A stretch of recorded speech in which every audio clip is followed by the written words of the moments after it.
Well, good day, YouTube. I guess it's been about 2 weeks. I see I left off the day before I went over to Medford to get scoped. And that went all right. Nothing in there. One weird thing is, afterwards, she's like, how come you didn't fast? And I was like, my appointment was like 10 a.m. and I hadn't eaten since 7 p.m. And so I told her that. She just gave me this worried look. And I got pictures. I've got the pictures she took in there. And there's definitely something in there. She's like, no. She's like, you had to have something to eat. And I'm like, well, no, really I didn't. I had Dairy Queen hamburger at 7 p.m. and went to bed. So I don't know. Anyways, she got to look around good enough, and nothing in there. So all good there. And this was like sort of like a combination appointment. And while they're waiting for me to wake up and stuff, she converses converses with the wife about everything. And so we never go without a list of something on there to ask her. We ask her something every single time. If not, we call. They're really responsive, especially with calling, and they get right back to us. But anyways, so they talked about the comprehensive blood work. I told you I already looked at it, and so I already knew my MELD score was 10. And of course it is, Her calculator works the same as my calculator. Actually, I have an app on my phone, and you just plug in the numbers for certain parts of your drug test and hit calculate, and it just tells you. But she's like, those all look great. And doesn't have any problem. She said, whatever you're doing, just keep on doing it. And basically, eat whatever you want to eat, but stay under 2,000 milligrams a day of salt. And which is normally not an issue. Some stuff I do eat, it comes pretty salty, and but I don't eat it very often. I bet you my normal salt intake's probably maybe 1,000 milligrams a day, maybe. Sometimes probably less. But one thing I do know, don't run out of salt. You don't want to. So for those of you who are trying to cut back on salt, don't cut back to zero. You'll end up in the hospital like I did. But you got to have that sodium. It's important. But so that all went good. No problems. Trying to get some exercising in. Reaffirmed again, she's got patience that's made it 10 years, It's like, fuck. Oops, sorry, YouTube. But, how about feeling better at some point in time? During that 10 years you wait to die. But, so it is what it is. All's good. I'll see her again in 3 months in her office, and 6 months out, she'll do another upper GI, and sent me on my way. Got my Abby's pizza, and made it home about 3 p.m. So not too bad of a day. Not that fun, but really it could be worse. And right now I'm only doing once every 3 months to Medford, so it's not bad. So it's just every 3 months I drive, inland, all day affair. But all's good there. Nothing changed in medications. Went and saw my doctor last Tuesday, and we went over everything, and The only thing he was doing was bringing me off of this blood pressure medicine. And I'm off of it now. And just watch it, but I got kind of low blood pressure anyways. It's not that concerning. I mean, it's nothing I've taken medication for before. But, I didn't take any medication before I was at ICU. Maybe I should have. But I'm off of it. I've been off of it for a week now. I think all's going good. I had some pretty dizzy days, and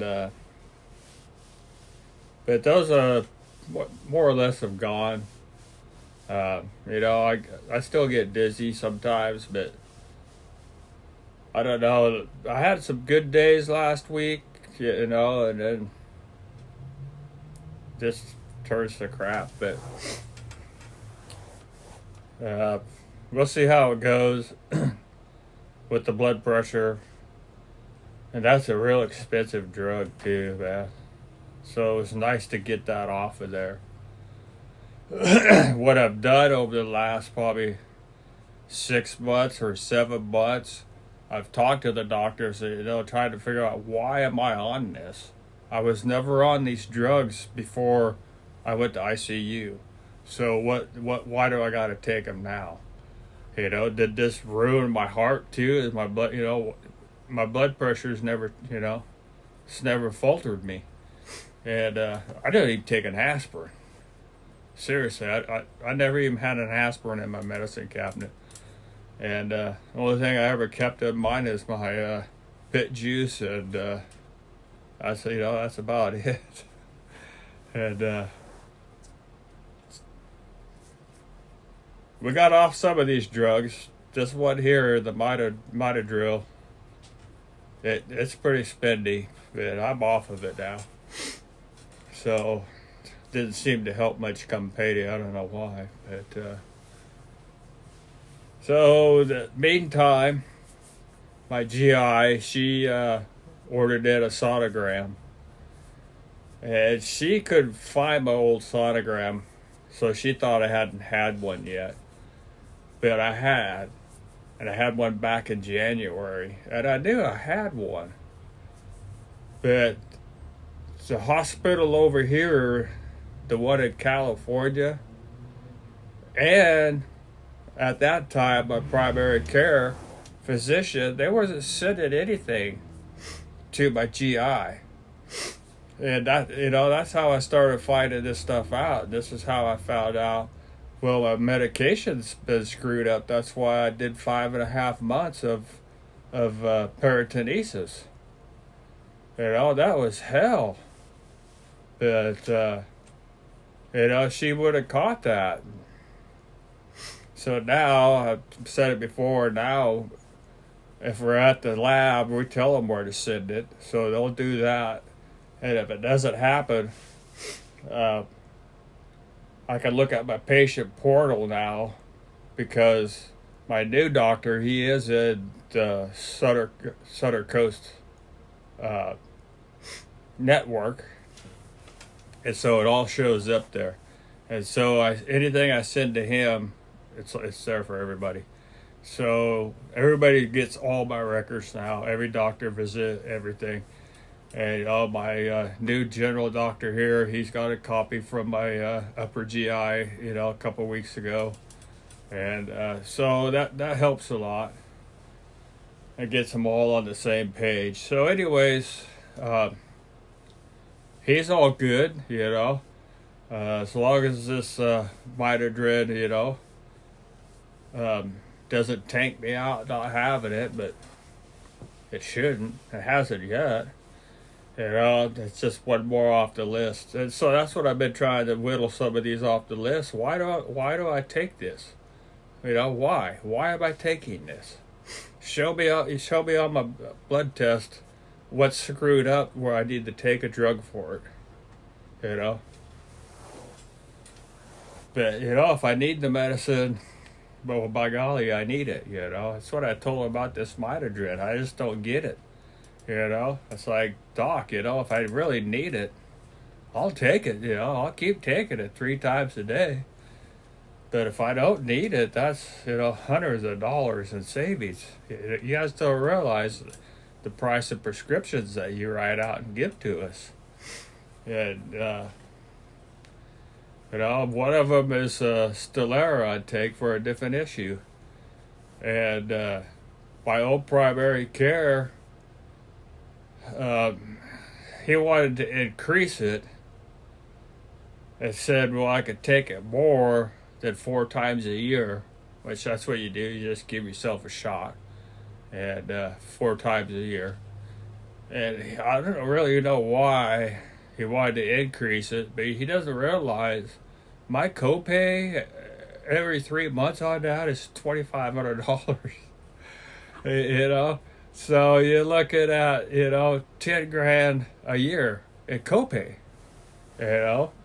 and they won't just send you out the door without that being paid.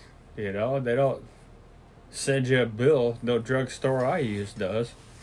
You either pay or you don't get. But they just don't realize, how expensive some of this stuff is.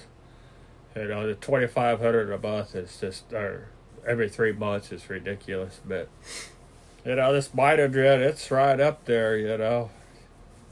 Start talking, $600 when you go refill the script. It's just like, holy hell.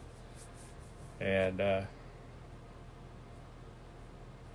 so I got it down.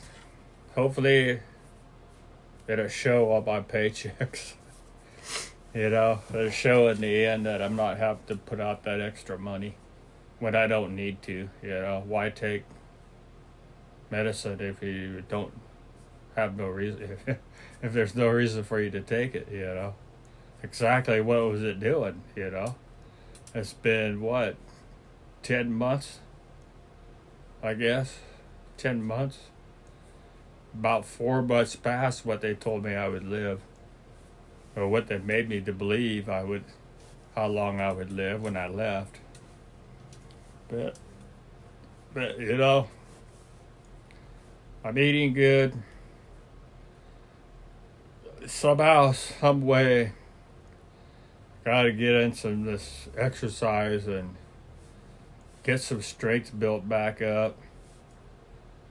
Just every time, I start to feel better,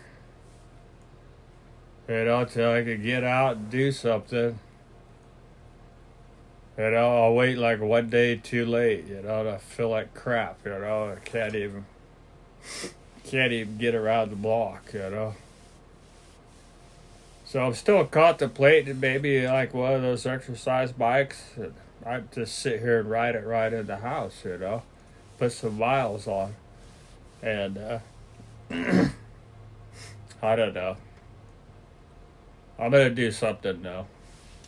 Got to get my strength built up. Last night, man, I was so weak. I'm so weak this morning.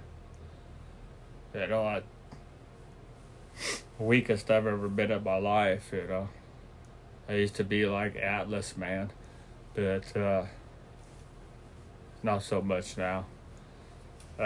Weight, I think I gained a little bit. So I'm over. Their scale said 167, but I don't think it's right. And a few days before my appointment over there, my wife had an appointment. She has the same doctor, and she went over there for her medical needs. And they weighed her, and it was just like, she told me, or I seen her paperwork. I'm like, the hell. And she's like, well, the scales are 5 pounds off. So I was like, well, go get you up on ours. And she did. And so I weighed out at 167.7, I believe. And so when I came home, I was 5 pounds short. And I knew that before I got off the scale. That ain't right. I know exactly about how much I weigh now. It's something I've never really cared about. One time in my life I got overweight, and And that's it, you know. Other than that, I really don't care. I've never, just whatever, you know. Usually stayed pretty much plateaued on my weight. But I knew I wasn't at 167. I almost got excited at first, saying, dang, I'm almost hitting 170 here. But I think when I left, in the worst of shape, I was down to 145. And nothing stayed in my body at all. It just didn't stay in. It came out somewhere. And that went on for a long time, weeks. But heck, I haven't puked in months now, you know. And it was bad. And I lost a lot of weight. Couldn't eat. Couldn't keep nothing in me. But I knew I wasn't at 167. So I guess I should be around 155. Or 52, I mean. Yeah, about 152.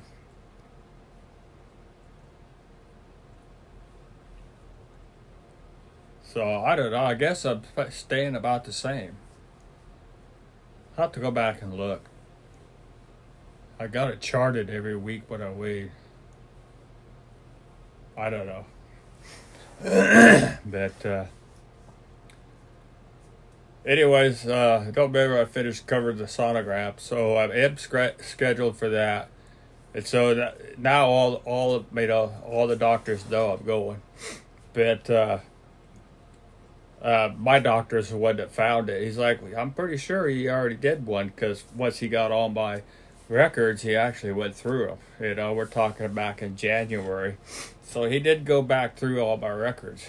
And sure enough, I'd had a sonogram, and you know, there was nothing really bad on it. But according to my doctor, the results that they, you know, that what they wrote down is, I don't know, kind of iffy. He's like, well, where's this and where's that at, you know? And it's like they didn't measure your liver, or I don't know. So anyways, in the meantime, all this could cause cancer. So, woohoo, you know. And so she wants to start keeping track of in my abdomen, you know, everything in there. And make sure that some cancers don't spring up somewhere. And if they do, you know, we'll be right on top of them, early detection. And so she'll probably do that a couple times a year, I guess. I really don't know. We'll see what happens when I get this one done. I get it done on Monday.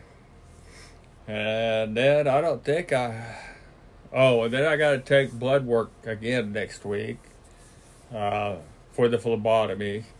We'll see where my numbers are. Man, I know I was so close this last time, but I barely made it out of the room last time. I did black out, and so if I do need more, hopefully it's just one more, you know.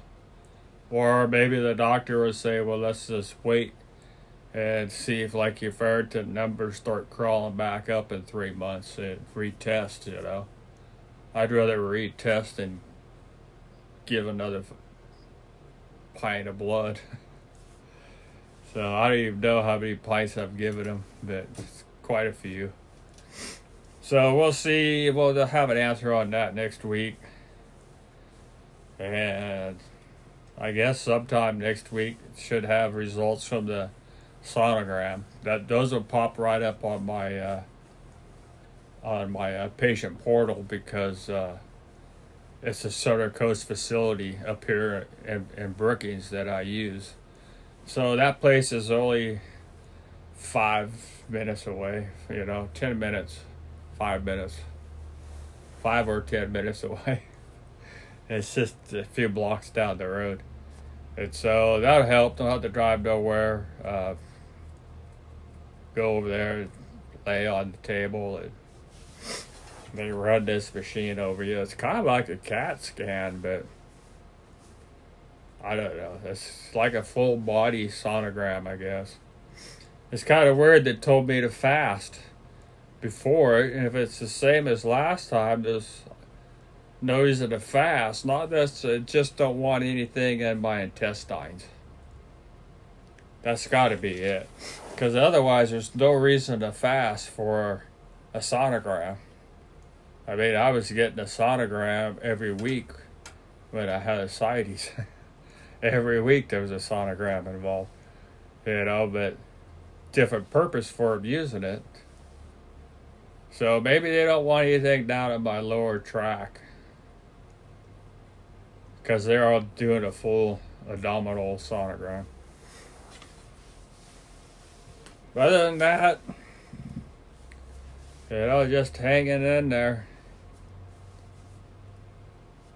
One day at a time. Not much more I could really do. Hopefully, just stay the way I am. I don't know. I do know one thing, I have to get a lot sicker. And I'm just having a hard time with that.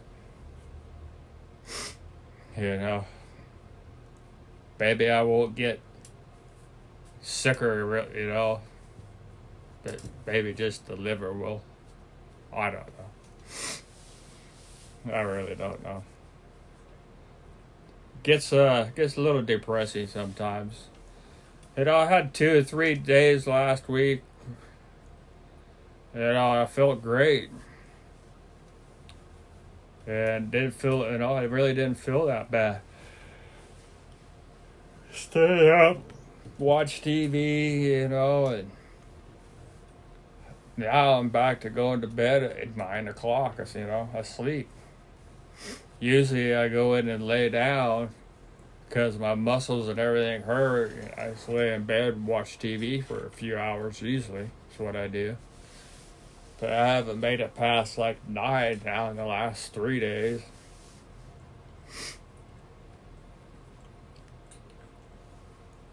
But I don't know. Body's wore out. Fighting every fight, every step of the way is a fight. But guess, could be a lot worse. That's for sure. Nothing else really planned. Looking at real estate. A lot of looking. No decisions made. We'll find something though. And like I said, we've got time. My landlord's supposed to give me a year notice. They're going to bulldoze this house down. Put in more storage units. Their storage units are pretty nice. I actually leased one of his storage units over here. And they're huge, industrial size. You could get a couple cars in them. And there's a guy that does cabinetry work. His whole cabinet shop he runs right out. He rents 3 of them. They're big. I'm talking 20-foot ceiling in them. And I think there's a drywall guy in there. Some other guy that custom woodworking, and I'm the only one that doesn't run a business out of it, but anyways, that's what they're gonna put in. Bigger money maker. You can make a lot more money off the property that my house is sitting on if you put storage units on them. He doesn't make anything off for me. I'm renting from him. He's never really raised my rent, and I'm actually scared to tell people, how much our rent is, because we got a really good deal. And we are long term. We've been here 10 years now. But I'll just give you an example. My neighbor, their house that they're renting out is $1,800 a month. And I'm down to around $600 a month. And basically, they're the same house. They're just old mill housing left over from back in the 50s, 60s. A lot of these old ones down here were built in the 60s. There's nothing wrong with the house, you know. But there's a few of them left here on this block. And but that's like the normal renter out here. I saw one the other day. I was looking, and it was a 1-bedroom, 1-bath house. They wanted $2,500 a month to rent out here in a beach town. You know, I don't know where they expect people to come up with money, but that's definitely not within the scale of what people make here. We really only have one business here, and it's the mill. We got one mill company left here. Other than that, all you got your basic Fred Meyer, type stores, fast food. There's no technology going on at all. So to pay that kind of money, that'd be pretty rough. If I had to pay $1,800 a month, that'd be pretty gruesome on my paycheck. But nothing else really to say. Try not to wait 2 weeks before I update again. And I think it's been 13 days now. Let's see how the sonogram comes out. I should get results within a day or two of that. And like I said, I'll have them right here on my computer screen before the doctor does. But see if they write down anything suspicious in there. But nothing specific in there bothers me. It's not like my liver's throbbing and killing me, because your liver can't feel pain, but it's not like that. So we'll see what happens. I'll let you guys know. And see what life brings us next. And till then, I'm just going to keep trotting along here and hope for the best. I do everything I can do, which is basically nothing. My wife doesn't have to take so much care of me now. That's helping her, but she's still busting out them 40-hour weeks, Day off, she, cleans the house and yada yada. Her schedule is back into the regular scheduled pool, so she's not getting those mainly working day shifts anymore. See, like today, she's supposed to work 11 till 8. She doesn't have any time to do anything. She'll get home tonight, 8:15. Yada yada, the dog, the cat, and usually me hollering. The time she sits down, she has to eat dinner, But she just gets an hour or two in the evening, But they're still good. They'll let her trade around. We don't need it that much anymore, It's not like I was going to the hospital every single day before. And so that helps a lot, These Medford trips once every 3 months. couple of these doctor appointments, she just kind of like takes a long lunch break. That's what she does. And all's good. So, you know, and I don't have that many of them now, so it's not that bad. But it still has to do everything. She gets home, you know. I can't do it. But anyways, I'm gonna get off of here. I'm just rambling about my housework now. But I'll check in next week and see how that sonogram goes. Till then, peace out.